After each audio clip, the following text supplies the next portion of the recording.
yetu tu tumeshangaa masaa inaenda, na mimi bado niko na imani kwamba Gideon Moi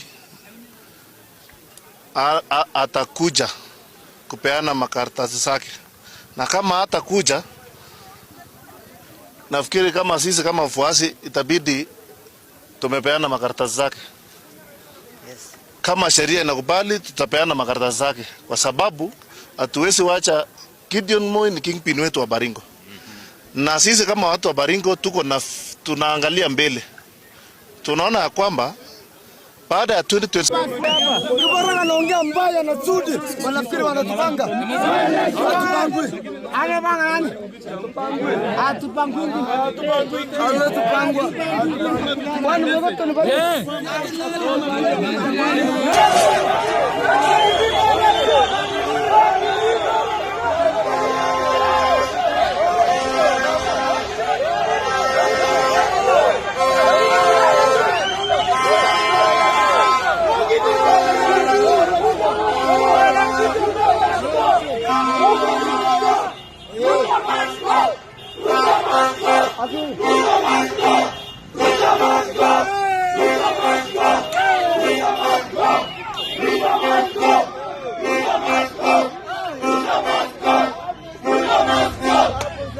Ladies and gentlemen, and now these are the people and the anger of the people of Baringo County today who are waiting for the arrival of Gideon Moi, the KANU chairman, to arrive in Baringo to present his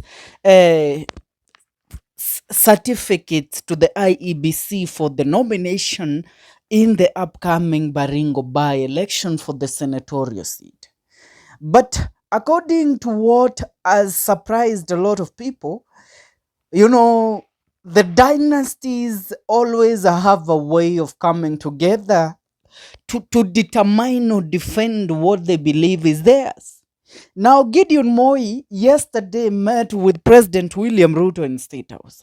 And before that, Moi, about 3 or 2 weeks ago, he had met with William Ruto, Uhuru Muigai Kenyatta, and Raila Amolo Odinga before he even went ahead to announce that he will be vying for the senatorial seat in Baringo County come the year in the upcoming by-election.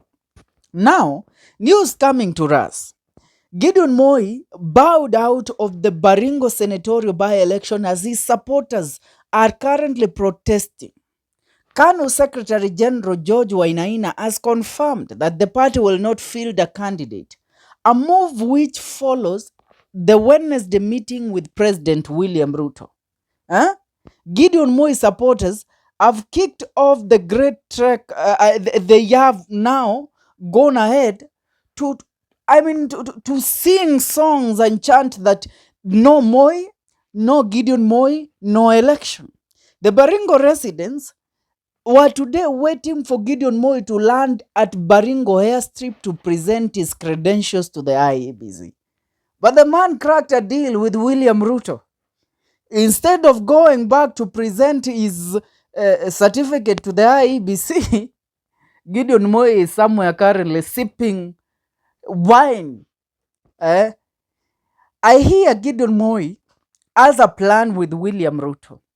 And the plan is to have Gideon Moi come and join the united opposition come the year 2027 for him to act as the defective voice from the Rift Valley region in the united opposition. Gideon Moi is meant to try and vie for the presidency. If he can't make it, he will be poached to become Fred Matiang'i's running mate in the 2027 general election. And that is how Matiang'i is being told, you know what, Matiang'i, you are not going to join the united opposition in a way that they can pick you or they can pick you as a running mate.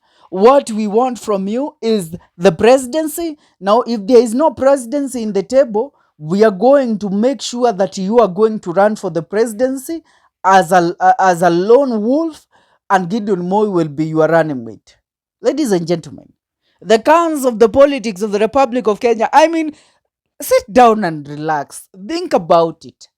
How does William Ruto convince Gideon Moi to back off from from the Baringo senatorial election. Gideon Moi knew that that was a walkover for him. He would have had it no matter what. He would have won the Baringo senatorial by-election. But now, the dynasties call a meeting. The Odinga family, the Moi family, the Kenyatta family, and the Ruto family.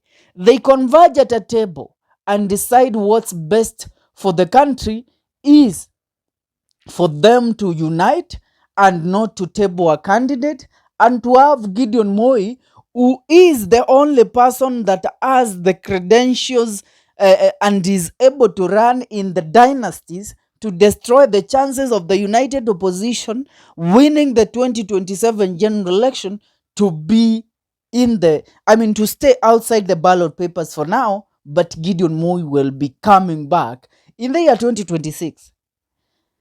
One lion of the mountain says, I told you Gideon Moi had an engagement with President William Ruto yesterday and you took it as a joke. Yesterday's Ruto-Gideon dialogue means the Rift Valley united. They are consolidating the votes into one basket while the opposition is disuniting. Eugene Wamalu is out, Dr. Fred Matiang'i is out, Natembeya is out, Gachagua will be left alone. Where can an impeached Rigathi take us as a region? Sisi watu wa Murima, nowhere. And I really see the sense in that tweet. Gideon Moi betrayed his supporters today due to the meeting that he held yesterday with President William Ruto in State House. Bona, I look at it and I ask myself, the Baringo senatorial race, KANU supporters claim that the government plans to block Gideon Moi. But there is not the plans of the government to block Gideon Moi. Gideon Moi decided to connive and go to bed with the government. KANU nominated Moi to vie for the Baringo senatorial seat. Moi held a meeting with President William Ruto yesterday at State House. And from there, Gideon Moi decided, you know what? I am not going to run. So who is to be blamed? Who is to be blamed? It is even being said that Gideon Moi, after the said meeting yesterday with William Ruto, he has gone ahead to order Standard Media Group to stop the headlines and the investigative pieces that have been exposing and touching on the government of President William Ruto. Ladies and gentlemen, hivi ndivyo nchi inaingianga kwa tyranny. Any possibility of a voice that might be dissecting or that might be defecting or that might have a chance actually to beat William Ruto, hiyo voice inaitwa, inazimwa, inapatiwa pesa na hiyo story inaisha. Now Gideon Moi is off the table. Ladies and gentlemen, what is your take? Ningetaka kusikia maoni yako. The dynasties are converging. You poor mwananchi ambaye unadhani kwa sababu wewe ni mkaleji na Ruto akiwa kitini pia wewe upo kitini, basi ndiayo. Ndiayo. Hayo sasa hayo. Mmeakanyanga, mmeatimba sasa.